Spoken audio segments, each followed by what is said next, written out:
Hello everyone, आपका welcome है मेरे चैनल एसएससी विद अन्नीला 2027 एस्पिरेंट्स।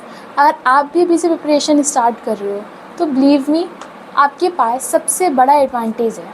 लेकिन सिर्फ जल्दी स्टार्ट करना इनफ नहीं है। अगर स्ट्रेटेजी गलत हुई तो 1 से 2 साल पढ़ने के बाद भी सिलेक्शन नहीं होगा। इसलिए मैं आज आपको वो मिस्टेक्स भी बताऊँगी जो बिगनर सबसे ज़्यादा करते हैं और उससे आपको कैसे बचना है उस मिस्टेक से।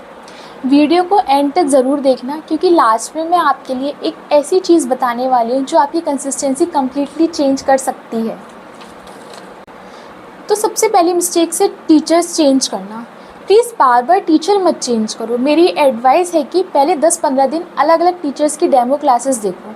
अगर फिर एक टीचर डिसाइड कर लो, हर टीचर अच्छा पढ़ाता है, हर टीचर सेम सिलेबस और सेम कॉन्सेप्ट ही पढ़ाता है, बस उनका समझाने का तरीका अलग अलग होता है।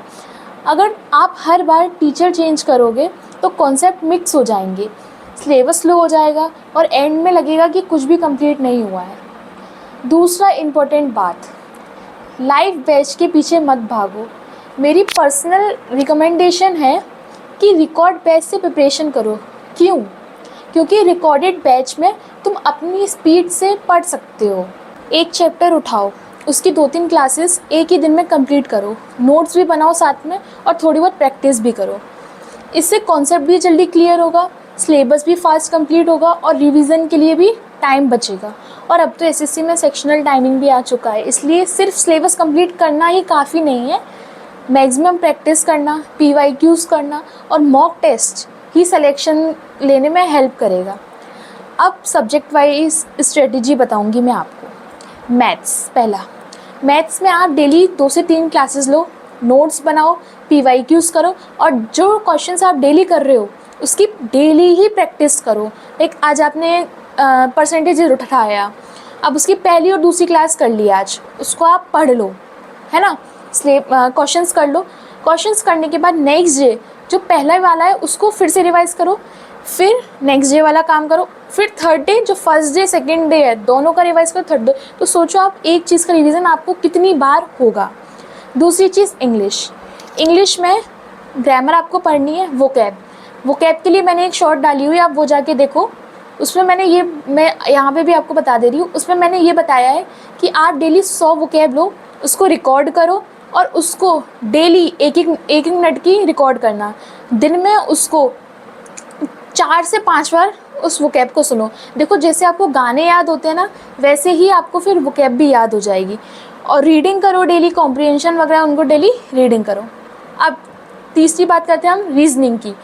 रीजनिंग पे आप कॉन्सेप्ट समझो, पूरी डिटेल वीडियो मत देखो, आप सिर्फ एक 1 शॉट देखो उसका और उसका कॉन्सेप्ट समझो। उसके बाद जितना हो क्वेश्चन सॉल्व करो, वही हेल्पफुल करेगा आपको। ये नहीं कि आप वीडियोस देख रहे हो फिर क्वेश्चंस लगे पड़े हो, एक 10 वीडियो देख रहे हो एक उसकी, नहीं, ये नहीं करना है। PYQ सॉल्व करना, फिर हर टॉपिक के जो टॉपिक आप कर लो उसका फिर PYQ सॉल्व करना। अब बात आई GS की। देखो, GS डेली 1 घंटा तो GS को दो, 1-1.5 घंटा जितना आप दे सकते हो उतना दो। GS में आप ऐसे नहीं करो कि ज्योग्राफी स्टार्ट कर ली, साथ में पॉलिटी भी कर ली, हिस्ट्री भी कर ली, सब कर लिया, नहीं, एक एक करके उठाओ। पहले पॉलिटी उठा लो, ज़्यादा से ज़्यादा उसकी 15-20 क्लास होंगी, उनको पढ़ लो।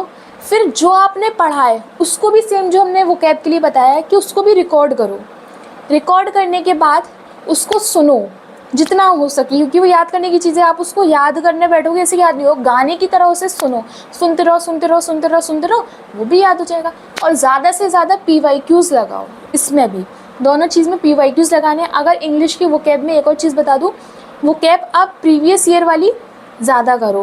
प्रीवियस ईयर की वोकैब एक पेपर पे लिख लो, उनकी मीनिंग लिख लो और मतलब कोशिश करो 1 मिनट में कितने वर्ड्स रिकॉर्ड हो रहे हैं वो करो। नेक्स्ट डे जब आप जाओगे तो पहले वाले वर्ड्स भी होने चाहिए, फर्स्ट डे के भी होने चाहिए, सेकंड डे के भी होने चाहिए। फिर थर्ड डे वाले दिन फर्स्ट सेकंड थर्ड। तो सुनो, एक वर्ड अगर आपके कान में 100 बार पढ़ रहा है तो वो आपको हो ही जाएगा याद, है ना। और पहचान हो जाएगी आपको उसकी, तो आप क्वेश्चंस करोगे तो वर्ड आपको समझ में आने लगेगा। और एक बात, हर चैप्टर कंप्लीट होते ही उसके प्रीवियस ईयर क्वेश्चन ज़रूर सॉल्व करो। और जब सिलेबस का अराउंड 60 to 70% कंप्लीट हो जाए तब वीकली मॉक्स देना स्टार्ट करो। मॉक देने से भी ज़्यादा इम्पॉर्टेंट है उसका एनालाइज करना। अब एक लास्ट बात और करते हैं जो कि इम्पॉर्टेंट है, आपको बहुत हेल्पफुल रहेगी वो चीज़। अगर आपसे कंसिस्टेंसी मेंटेन नहीं हो रही है, रोज़ टारगेट कंप्लीट नहीं होता है, या अकेले पढ़ते पढ़ते मोटिवेशन ख़त्म हो जाती है, तो मुझे ज्वाइन करो। मैंने डिसाइड किया है कि मैं डेली लाइव आकर आप लोगों के साथ पढ़ाई करूँगी। हम टारगेट बेस्ड स्टडी करेंगे, रोज़ 8 से 9 घंटा पढ़ाई करने की कोशिश करेंगे। मैं हर सब्जेक्ट का डेली टारगेट दूंगी। टारगेट कंप्लीट होने के बाद हम एक दूसरे से क्रॉस क्वेश्चंस करेंगे, डाउट डिस्कस करेंगे और इंश्योर करेंगे कि कॉन्सेप्ट सिर्फ पढ़ा नहीं समझा भी है। 2027 सिर्फ मेरा ही नहीं, आप सबका भी टारगेट है। तो अगर आप सब भी एसएससी सीजीएल 2027 के सीरियस एस्पिरेंट हो तो चैनल को सब्सक्राइब कीजिएगा और इस जर्नी को आओ मेरे साथ ज्वाइन करो। आप भी इसका एक पार्ट बनो। सिलेक्शन लेना है और सिलेक्शन लेने के बाद ही हम रुकेंगे।